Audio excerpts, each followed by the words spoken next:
Hey guys, welcome. My name is Aditi and I'm an incoming freshman at the University of California, Berkeley. I'm intending to major in industrial engineering and operations research along with a double major in business. So, in today's video, I'm going to be talking about my stats, essentially my high school GPA, the courses I took throughout my high school journey, and this is going to be a continuation to the first video that was uploaded by Delta Tack a couple of weeks back, where we spoke about the UC course requirements, that is, the breadth of courses that they require from A to G, which denotes English, math, science, second language, etc., and how the UC GPA is calculated, and which years of your high school journey are actually very important, like your sophomore and your junior year are very important, just to summarize. In that video, additionally, my friend Aditya also spoke about his stats. So this video is just going to be another example from like another perspective. So if you haven't watched that video yet, I suggest you to watch that video first and then watch this video. So the link to that video is in the description below, so go check it out if you haven't already. So without further ado, let's go into my high school journey and my high school story.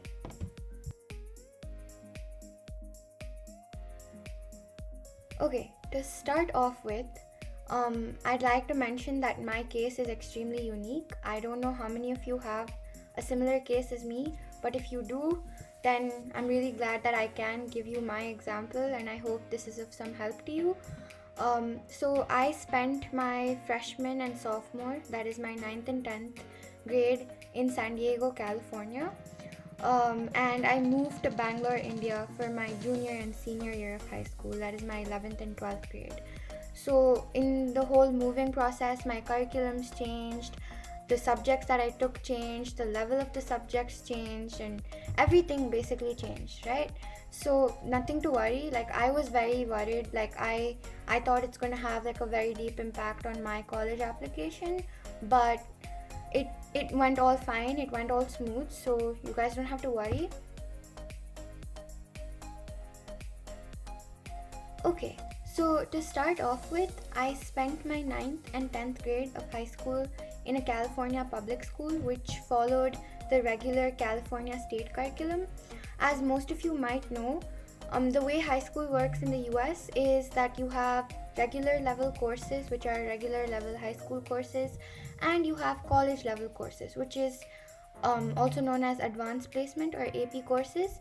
So in my 9th grade, I didn't take any challenging or any college courses because I had just moved from India. Like, I had finished my 8th grade in India and I moved to San Diego for my 9th grade.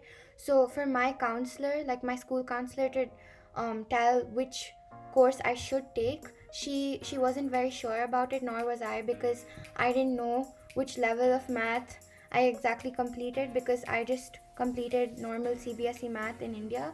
So I took all the basic level courses, at least for my first trimester in 9th grade. I forgot to mention, my school ran on a trimester basis. So it's your entire academic year is divided into 3 trimesters.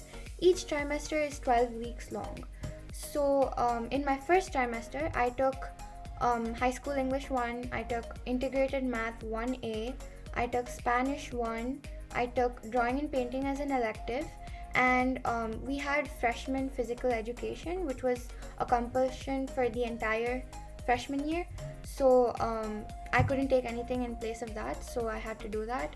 And I got all A's in my first trimester, and I found math, especially math, extremely easy because I had already completed a lot of it in 8th grade and throughout my middle school in India. So my counselor suggested me to jump from 1A all the way to 2B directly for my second trimester. It was a pretty long jump because I skipped 1B and 2A because when I went through the syllabus of 1B and 2A, I had most of it covered throughout my middle school in India. But again, there were some concepts that I wasn't very familiar with, but it was luckily not a very, very big drastic change for me. So in my second trimester, I took Spanish 2, Integrated Math 3B. I took Chemistry 1 as my science. I had freshman PE again. And for my elective, I took Beginning Choir. So this time I had all A's except for my math because I had like a pretty long jump. I got a B plus in my math that trimester. Um, I wasn't able to round it off to an A, but again, it's fine. It's fine to have some B's and some C's here and there. It's not the end of the world. Um, but so that was about my second trimester of ninth grade. My third trimester of ninth grade was, again, I took high school English 2 this time, so I had to complete my English. I had integrated math 3A, which was the level after 2B, and then I had chemistry 2.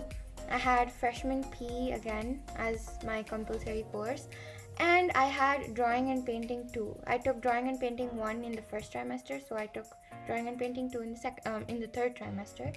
So this time in this trimester I had all A's, so it luckily showed like an up curve from my second trimester to my third trimester, and that was about the end of my ninth grade journey. Okay, so coming to 10th grade, this is when I started taking AP courses. I took 3 AP courses throughout my 10th grade. I did AP Computer Science A, I did AP European History, and I did AP Biology.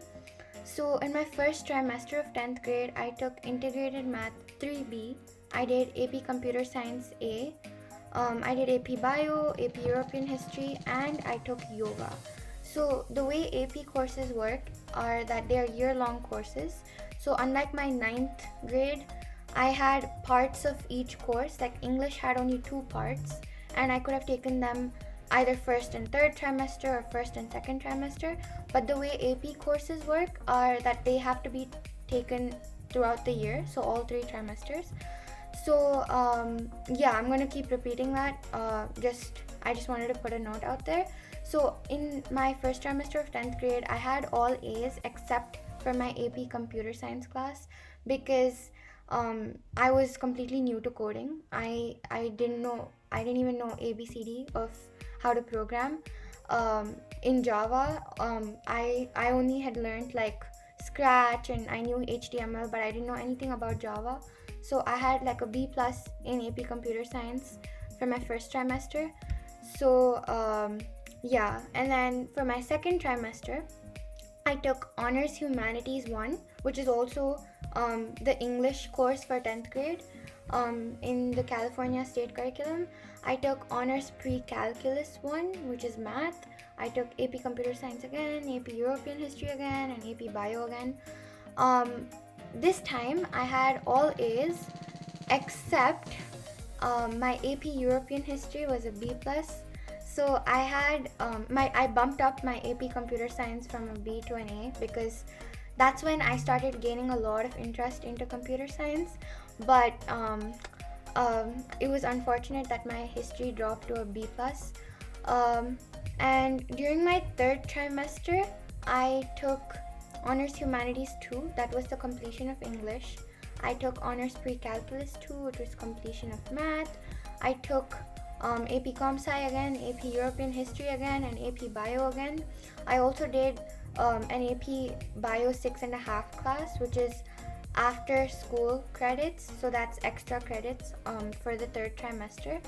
So this time I had all A's in my APs, so I managed my time well, but I had a B plus in Honors Pre-Calculus. So throughout 10th grade, all my trimesters, I had some or the other B plus. My 10th grade was, luckily because of my APs, I had like a weighted GPA. So even those B's didn't really hurt me a lot. But I had quite a few B's. So it's fine. It's not a big issue. That's the end of my 10th grade.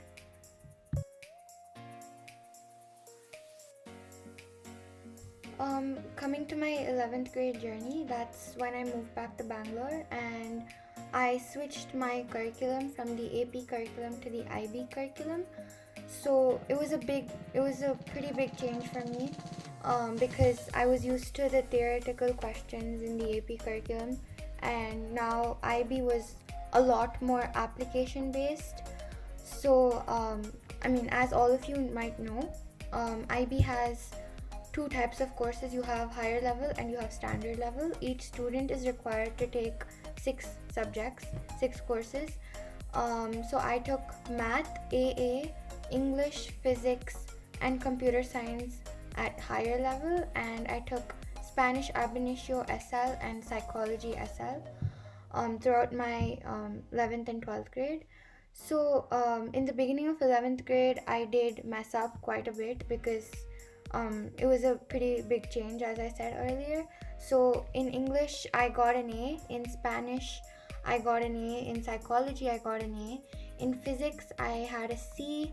In computer science, I had an A. And in math, I had a B plus.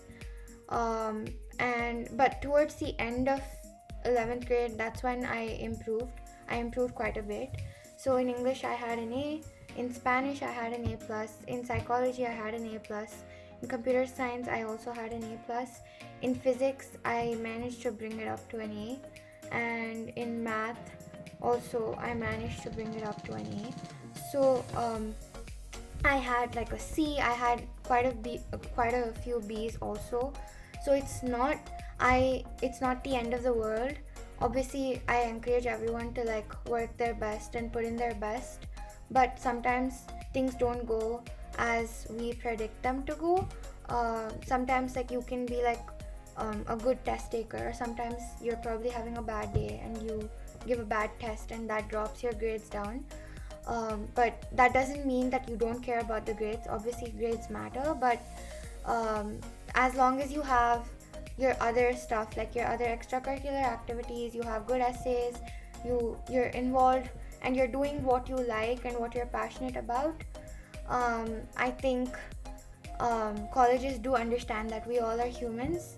So yeah, that's all for this video. I hope this gave valuable insight, because my situation was very different and I didn't have anyone to talk to who had such a switch between countries, between high school. So I hope this video helps you, and yeah, thank you.